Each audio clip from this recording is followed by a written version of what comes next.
वो दरख्त जो बिजली को अपनी तरफ खींचता है। Lightning tree. क्या आप जानते हैं कि दुनिया में कुछ दरख्त ऐसे भी होते हैं जो आम दरख्तों के मुकाबले में बिजली को ज़्यादा अपनी तरफ खींचते हैं? ऐसे दरख्तों को आमतौर पर लाइटनिंग ट्री कहा जाता है। ये कोई जादू नहीं बल्कि साइंसी हकीकत है। अक्सर ऊंचे कद वाले दरख्त जैसे चीड़, सिनोबर और अशनकटाबंदी इलाकों के पुराने दरख्त बिजली गिरने का ज़्यादा शिकार होते हैं।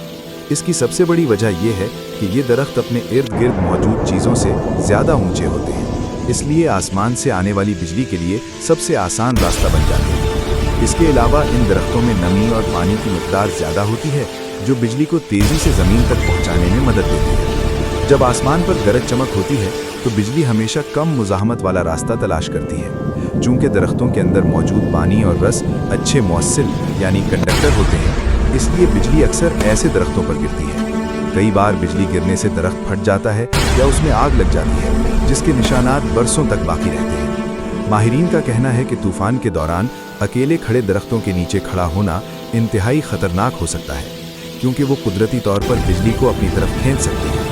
यही वजह है कि लाइटनिंग ट्री को फितरत की एक ख़तरनाक मगर दिलचस्प हकीकत माना जाता है।